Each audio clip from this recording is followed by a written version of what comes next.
ये देखिए, जो नेशनल कॉन्फ्रेंस के नेता उमर अब्दुल्ला कह रहे हैं, बहुत ही उनकी प्रैक्टिकल अप्रोच नजर आ रही है। वो ये जानते हैं कि क्या पॉसिबल है और क्या इम्पॉसिबल है। चुनाव में प्रचार करने के दौरान बातें तो बहुत लोग करते हैं और बहुत तरीके की बातें होती है, लेकिन यहाँ पर उनकी अप्रोच बड़ी प्रैक्टिकल दिखाई दे रही है। सुमीर जी, अगर आप संक्षेप में अपनी बात रखें, फिर हरियाणा की खबर उठाऊंगी। देखिए, बिना कांग्रेस के समर्थन की सरकार जरूर बन जाती है, लेकिन कांग्रेस के समर्थन से एक मजबूत सरकार बनेगी। जिस तरीके से वो बॉर्डर पर सरकार बनेगी, और उमर अब्दुल्ला चाहते होंगे कि कांग्रेस गठबंधन में आए।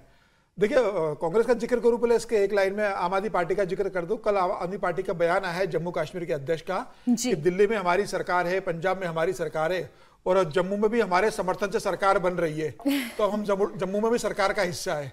तो एक विधायक का वो एक क्रेडिट लेना चाहते हैं कि हम भी सरकार के हिस्सा बन चुके हैं। देखिए, मुझे लग रहा है कि 6 विधायक कांग्रेस के जरूर आए, लेकिन कांग्रेस की बार्गेनिंग हो रही होगी कि क्या उन्हें उप मुख्यमंत्री का पद दिया जाएगा, वहां पर विभागों में उनकी क्या भूमिका होगी, किस तरीके से कॉमन मिनिमम प्रोग्राम होगा, यह गठबंधन आगे कैसे चलने वाला है। क्या कांग्रेस को इस तरह की बैकडोर से बात कर रही है कि भाई 2.5 साल आपका मुख्यमंत्री रहेगा, तो कुछ समय के लिए हमें मुख्यमंत्री पद का दे दो। कर रहे हैं सर, इतनी अच्छी जीत के बाद कोशिश आप उप मुख्यमंत्री हमें दे सकते हैं, या सरकार में हमारी क्या भूमिका होगी। 6 सीट पर मुख्यमंत्री का पद मांगेंगे, अपना महत्व बताने के लिए प्रस्ताव भेज सकती है। तो मुझे लग रहा है कई चीजों को लेकर उनकी चर्चा हो रही होगी, और कांग्रेस के पास भी कोई दूसरा ऑप्शन है नहीं। कांग्रेस को भी मजबूरी में जाना तो उमर अब्दुल्ला के साथ ही, कि आप उसके साथ गठबंधन में चुनाव लड़े हो, आपके साथ पहले का गठबंधन रहा है, और पीडीपी ने भी कह दिया था कि हम समर्थन दे रहे हैं। तो कांग्रेस के ऐसे समर्थन की बहुत जरूरत नहीं थी, लेकिन मुझे लग रहा है कि कांग्रेस को पता है कि ऐसा लग रहा है कि कांग्रेस पार्टी इंडिया अलायंस के बाकी सहयोगियों को ये बताने की कोशिश शायद कर रही थी कि हम भी हैं मैदान में।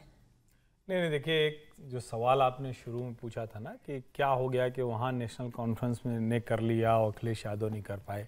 दरअसल वो सवाल को थोड़ा उल्टा कीजिए। कांग्रेस सिर्फ और सिर्फ वहीं समझौता करती है जहां वो कमजोर है। मध्य प्रदेश में मजबूत है तो समझौता नहीं करेगी, हरियाणा में सो कॉल्ड मजबूत, जहां भी मजबूत है, हरियाणा भी मजबूत थी तो समझौता नहीं करेगी, राजस्थान मजबूत है तो समझौता नहीं करेगी, या किसी भी देश के हिस्से में जब वो मजबूत होती है तो समझौता नहीं करती। जब वो पिटती है और पिट के भी इतना पिट जाती है कि दम निकलने को आ जाए, तो फिर वो समझौता कर लेती। अभी जम्मू कश्मीर में तो उसकी कोई हैसियत ही नहीं थी। मान लीजिए वो बिना समझौते के लड़ते तो उनकी सीटें होती 2, और आप जरा सोचिए ना, 43 सीटें हैं, 43 में से 32-35 सीटें हैं जिनको हम कह सकते हैं जहां मुस्लिम वोटर नहीं काउंट करता है, प्रभावी नहीं है। वहां कांग्रेस का वोट जाके देख लीजिए, वहां किस स्थिति में रहे देख लीजिए। क्यों कहा था उमर अब्दुल्ला ने भैया जरा जम्मू चले जाओ? इसीलिए कहा था क्योंकि कांग्रेस पार्टी का प्रभाव कहां है इसकी चर्चा बार बार होती है।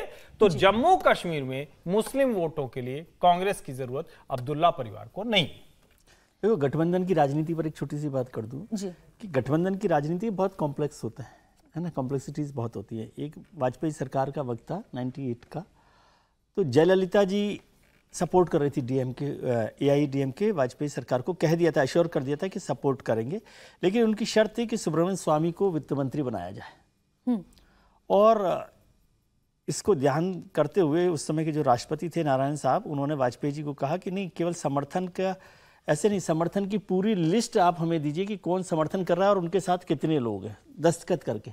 अब उसमें वाजपेयी सरकार को सभी सहयोगी दलों की चिट्ठी मिल गई सिवाय जयललिता जी के, और उस समय ये बहुत चलता रहा, वो जगजीत सिंह की गजल की चिट्ठी आई है, तो वो इंतजार करते रहे वाजपेयी जी, और बड़ी मुश्किल से, और फिर वो लेकिन तैयार नहीं हुए सुब्रमण्यम स्वामी को वित्त मंत्री बनाने, और उसके बाद ये तय हुआ, जयललिता ने फाइनली वो चिट्ठी भेजी और उसका बाद सरकार बनी।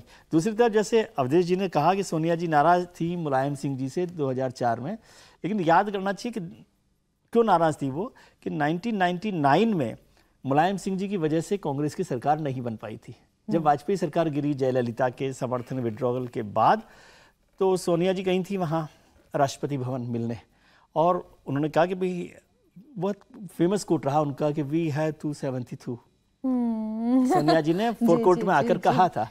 लेकिन मुलायम भी अच्छा कर दिया, तो मुलायम सिंह जी ने नहीं, no third front, no second front. हाँ, तो लेकिन मुलायम सिंह जी ने उनको समर्थन देने से इनकार कर दिया, और वो जया जेटली जी के घर पे इनकार नहीं, चुपचाप राष्ट्रपति भवन में पत्र देके कि मैं समर्थन नहीं। देखिए, नाम इस शो का कहानी कुर्सी की है।